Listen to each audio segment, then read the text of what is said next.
Hello बच्चों, एक बार फिर आपका स्वागत है आपके प्यारे से चैनल फिजिक्स एक सोच में। बच्चों, इस वीडियो में हम लोग पढ़ने वाले हैं कि अगर कोई एक कैपेसिटर है और उसके अंदर कोई डाइलेक्ट्रिक मटेरियल को इंसर्ट करते हैं तो उस कैपेसिटर के इलेक्ट्रिक फील्ड पे, पोटेंशियल पे, उसके कैपेसिटेंस पे, उस पे स्टोर चार्ज पे या उसके एनर्जी पे क्या इफेक्ट पड़ता है। अगर वो बैटरी से कनेक्टेड है तब क्या इफेक्ट पड़ता है, अगर वो बैटरी से डिसकनेक्टेड है तब क्या इफेक्ट पड़ता है। इन सारी चीजों के बारे में इस वीडियो में हम लोग पढ़ने वाले हैं। बच्चों, एग्जाम के पॉइंट ऑफ व्यू से ये टॉपिक बहुत ही महत्वपूर्ण है। इतना इंपॉर्टेंट है कि आप समझ सकते हैं कि आपके आईआईटी, नीट और जो सीबीएसई बोर्ड में 18 क्वेश्चन ऑब्जेक्टिव पूछे जाते हैं उसमें से श्योर है कि हर एक साल, इसी साल नहीं हर एक साल एक क्वेश्चन श्योर इस टॉपिक से बनता है।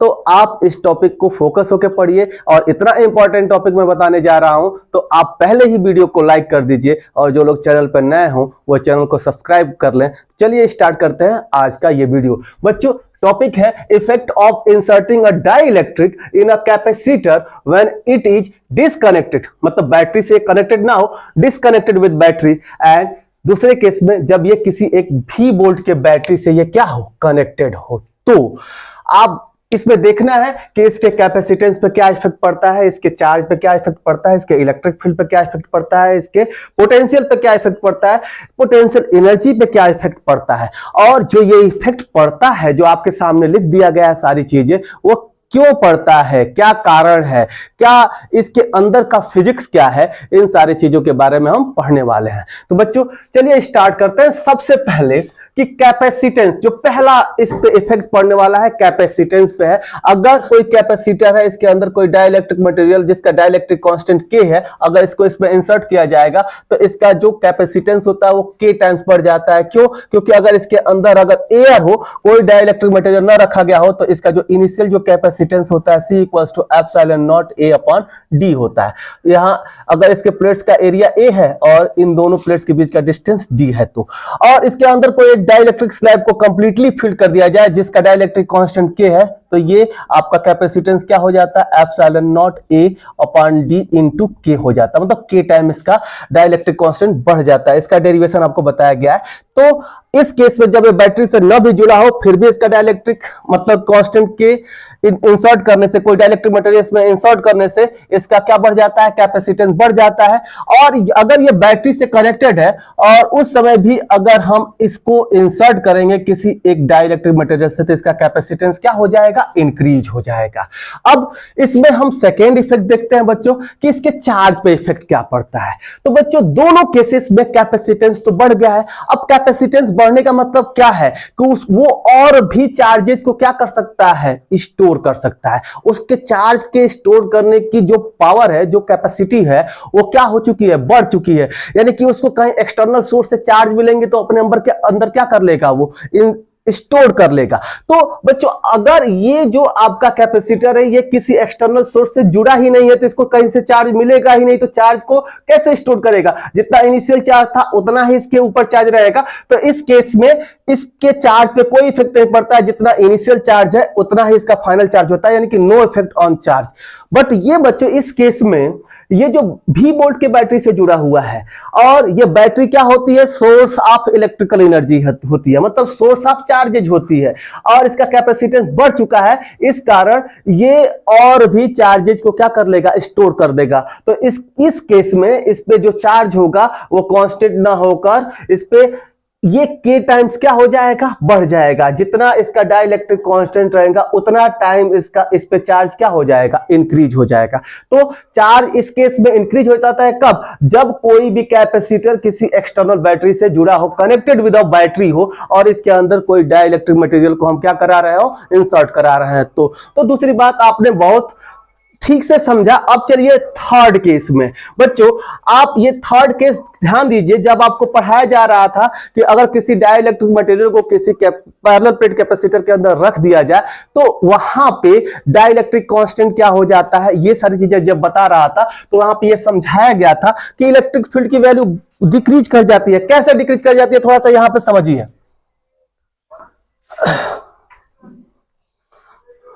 बच्चों ये बताया गया था कि अगर ये पैरेलल प्लेट कैपेसिटर है, ये पॉजिटिव चार्जेज है इसके, और ये इस पे क्या है, नेगेटिव चार्जेज है, और इसको किसी डाइलेक्ट्रिक मटेरियल से अगर हम फिल कर दे तो ये पॉजिटिव चार्ज है, उधर की तरफ कौन सा चार्ज आएगा, नेगेटिव। इस डाइलेक्ट्रिक मटेरियल के सरफेस पे नेगेटिव चार्ज आएगा, और यहाँ पे जो नेगेटिव चार्ज है इस वजह से इधर कौन सा चार्ज आएगा, पॉजिटिव।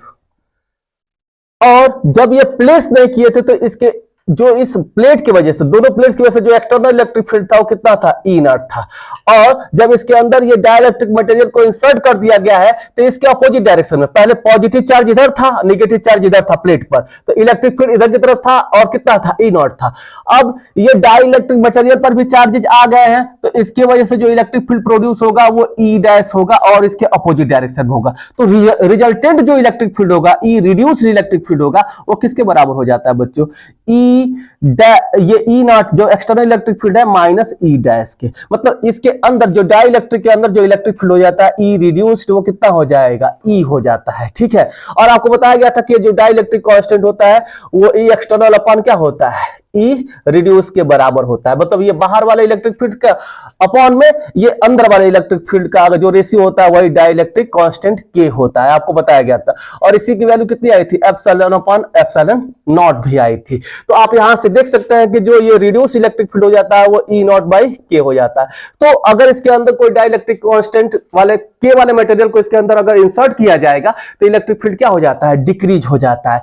बट इस केस में इस इलेक्ट्रिक फील्ड पे कोई इफेक्ट नहीं पड़ता है, जितना इलेक्ट्रिक फील्ड इनिशियल है उतना ही फाइनल रहता है। ऐसा क्यों, अब इसको भी हम समझ लेते हैं बच्चों कि no effect on electric field, कोई भी इफेक्ट नहीं पड़ता है किस पे, इलेक्ट्रिक फील्ड पे। क्यों, आप जानते हैं बच्चों कि अगर इस पे डाइलेक्ट्रिक मटेरियल नहीं रखा गया है, दो केवल प्लेट्स है, एक पे पॉजिटिव चार्ज और एक पे नेगेटिव चार्ज, तो इसके अंदर जो ई होता है, इसकी सरफेस चार्ज डेंसिटी सिग्मा, इसकी माइनस सिग्मा, तो इसके अंदर जो इंटरनल इलेक्ट्रिक फील्ड होता है, आपको पता है कि ई इक्वल टू कितना होता है, सिग्मा अपॉन कितना हो जाता है आपका, इसके अंदर जो इलेक्ट्रिक फील्ड होता है सिग्मा अपॉन एप्सिलॉन नॉट हो जाता है। एक प्लेट पे जो होता है वो कितना होता है, एक प्लेट पे जो होता है इलेक्ट्रिक फील्ड वो कितना हो जाता है, एक प्लेट पर सिग्मा अपॉन 2 एप्सिलॉन नॉट।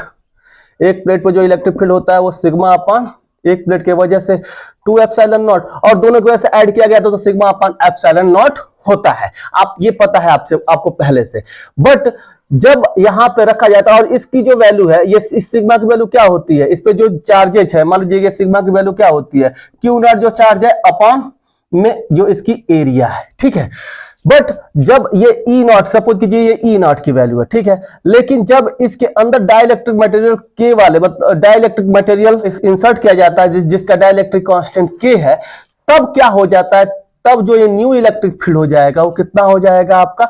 अब यहाँ पे चूंकि चार्ज इंक्रीज कर जाता है, चार्ज की वैल्यू क्या हो जाएगी, इंक्रीज कर जाएगी, तो ये सरफेस चार्ज डेंसिटी इसकी क्या हो जाएगी, अलग हो जाएगी, और ये सिग्मा डैश अपान, सपोज कीजिए कि सिग्मा डैश अपान क्या हो जाएगा, एप्सिलॉन हो जाएगा, एप्सिलॉन। अब ये एप्सिलॉन नॉट, ये एप्सिलॉन नॉट कब लिया जाता है, जब इसके अंदर एयर हो तब। अब इसको हम देखेंगे तो इसकी वैल्यू कितनी हो जाएगी इस केस में, अगर इसको हम ई इक्वल टू लिखें तो ई इसकी वैल्यू कितनी हो जाएगी, इस सिग्मा की वैल्यू कितनी हो जाएगी। अब न्यू चार्ज इस पे क्या हो जा रहा है, क्यू हो जा रहा है, क्यू इक्वल टू के क्यू नॉट, अभी आपने पढ़ा इस केस में। तो इस पे जो वैल्यू हो जाएगी सिग्मा की, अगर उसको हम ले रखेंगे तो क्या हो जाएगा, सिग्मा डैश की क्यू अपान ए, सरफेस एरिया तो वही है, और अपान में एप्सिलॉन की वैल्यू कितनी हो जाएगी, अगर यहां से देखिए, अगर एप्सिलॉन की वैल्यू देखा जाए तो इस पे एप्सिलॉन नॉट से मल्टीप्लाई हो जाएगा। अगर यहां से देखें तो एप्सिलॉन इक्वल टू क्या हो जाएगा, एप्सिलॉन नीचे है तो ये कितना हो जाएगा, के एप्सिलॉन नॉट हो जाएगा। तो यहाँ पे हम क्या लिख लेंगे, के एप्सिलॉन नॉट हो जाएगा, अगर आप यहां से देखें तो। ठीक है, अब बच्चों यहां से आप देखिए तो इसको हम लिख सकते हैं, ये अभी Q इक्वल टू के क्यू, इसका भी आ सकता है Q इक्वल टू के क्यू नॉट का भी। तो यहां पे हम देखें तो ये कितना हो जाएगा, Q अपॉन में के एप्सिलॉन नॉट, और ये कितना हो जाएगा, ए हो जाएगा। ठीक है, और अभी आपने ये देखा कि Q इक्वल टू क्या है, के क्यू नॉट है, तो आप चाहे तो यहाँ पे के क्यू नॉट भी लिख सकते हैं। तो इस के से ये के कैंसिल आउट हो जाएगा और इसकी वैल्यू कितनी हो जाएगी, Q not upon epsilon not a हो जाएगा। और इसको भी अगर लिखा जाए तो ये कितना हो जाएगा, यहाँ पे सिग्मा की वैल्यू क्यू नॉट अपान ए है, तो अगर यहाँ से इसकी वैल्यू यहाँ पे पुट कर दी जाए तो ये क्या हो जाएगा, Q not upon epsilon not और नीचे में ए आएगा तो ए हो जाएगा। तो आप देखिए यहां पे जो जब हमने किसी एक डाइलेक्ट्रिक मटेरियल जिसका डाइलेक्ट्रिक कांस्टेंट के है इसके अंदर इंसर्ट किया तो इलेक्ट्रिक फील्ड कितना हो गया, Q not upon epsilon not a हुआ, और पहले भी कितना था, Q not upon epsilon not a. इस केस में हम लिख सकते हैं, इसलिए हम इस केस में लिख सकते हैं E equals to E not, मतलब कि कोई भी इफेक्ट नहीं पड़ेगा इलेक्ट्रिक फील्ड पे। आपने इसको अच्छे से समझ लिया, आप चाहें तो इसको क्या कर सकते हैं, नोट भी कर सकते हैं। आप नोट करके इसको पॉज करके नोट कर लें। चलिए, तो ये थर्ड केस में आपने देखा कि इस वाले केस में जब बैटरी से कनेक्टेड नहीं है तो इलेक्ट्रिक फील्ड के टाइम क्या हो जाए, डिक्रीज कर जाएगा, और इस केस में no effect on electric field होता है। ठीक है, अब चलिए नेक्स्ट केस, फोर्थ केस पे हम चलते हैं। अब चलिए इधर आप जानते हैं ये फोर्थ केस क्या कह रहा है, electric potential decreases. Electric potential क्या हो जाता है, डिक्रीज हो जाता है।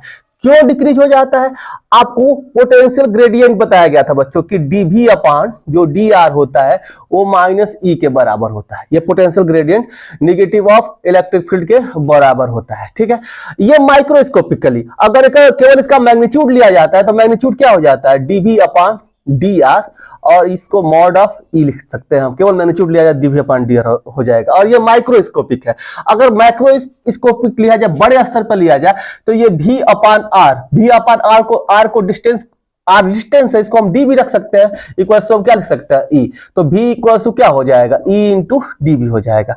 तो इस केस में आप देख रहे हैं कि इलेक्ट्रिक फील्ड क्या हो जा रहा है, डिक्रीज हो जा रहा है ई नॉट बाई के टाइम्स।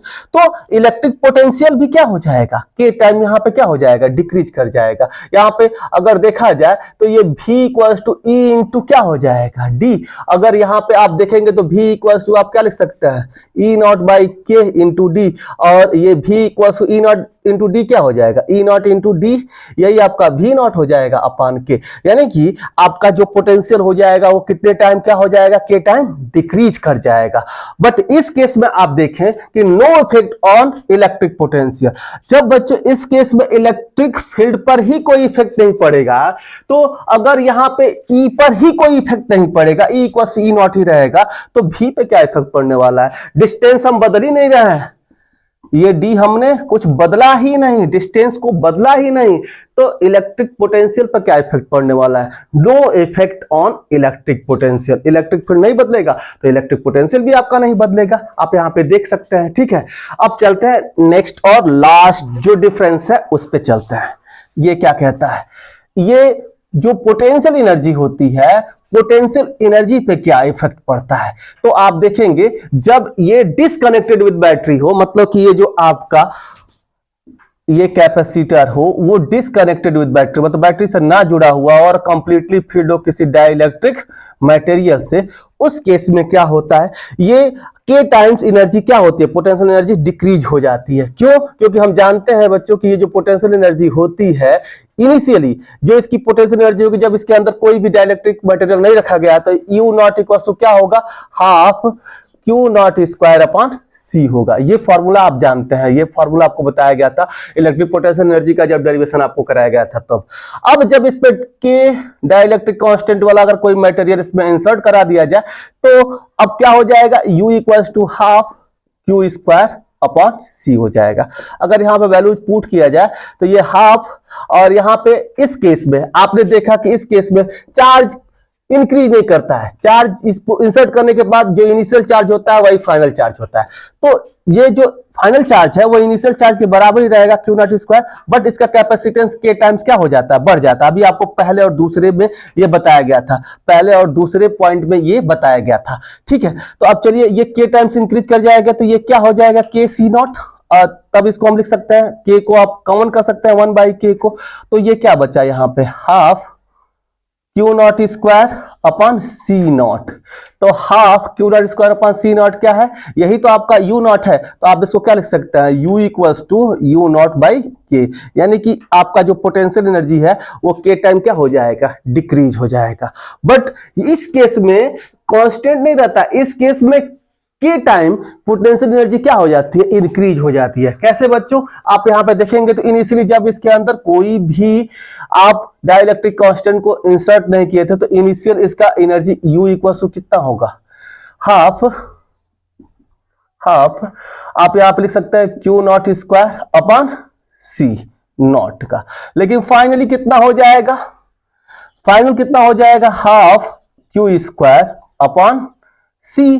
अब ये कितना हो जाएगा, हाफ U इक्वल से हाफ Q की वैल्यू, यहां जो इस केस में जो चार्ज होता है वो इंक्रीज हो जाता है K टाइम्स Q नॉट हो जाता है। ठीक है, तो यहां पे इसके स्थान पर अगर स्क्वायर किया जाएगा तो ये क्या हो जाएगा, K square Q not square upon ये कितना हो जाएगा, कैपेसिटेंस K टाइम्स इंक्रीज कर जाता है तो K C नॉट, एक K से एक K कैंसिल आउट हो जाएगा तो U इक्वल टू क्या हो जाएगा, एक K तो यहां बचा है, K को बाहर कर लीजिए और हाफ यहां पे क्या लिख सकते हैं, Q not square upon C not, और ये Q not square upon C not क्या है, हाफ, ये U इनिशियल है तो U इक्वल टू क्या हो जाएगा, K U नॉट। तो आपने यहाँ पे देखा कि जो आपकी पोटेंशियल एनर्जी है वो K टाइम्स क्या हो जाती है, इंक्रीज कर जाएगी इस केस में जब कोई भी कैपेसिटर किसी बैटरी से कनेक्टेड हो और उसके अंदर कोई डाइलेक्ट्रिक स्लैब हम पुट कर दें जिसका डाइलेक्ट्रिक कांस्टेंट कितना है, K है। तो आपने देखा बच्चों ये 5 केसेस में किस पे क्या प्रभाव पड़ता है, किस केस में क्या इफेक्ट पड़ता है। तो आपको एक समरी में दे देता हूं 1 मिनट में कि क्या क्या इफेक्ट पड़ता है।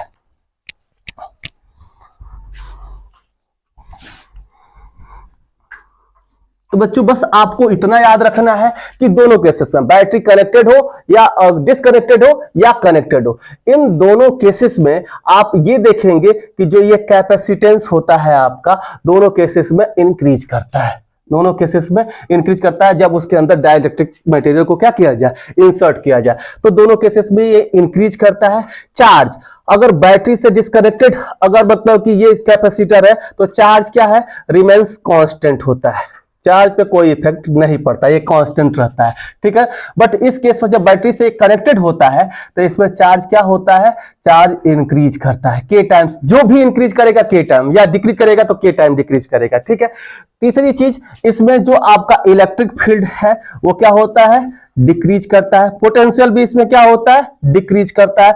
और इसमें आपने देखा कि ये इलेक्ट्रिकल एनर्जी जो है मतलब कि पोटेंशियल एनर्जी जो है वो भी क्या होती है, डिक्रीज होती है। तो ये तीनों चीज इसमें क्या होती है, डिक्रीज होती है, आपको याद रखना है। और इस केस में ये आपका इलेक्ट्रिक फील्ड कांस्टेंट रहता है, पोटेंशियल क्या रहता है, कांस्टेंट रहता है, मतलब कोई नो इफेक्ट ऑन पोटेंशियल।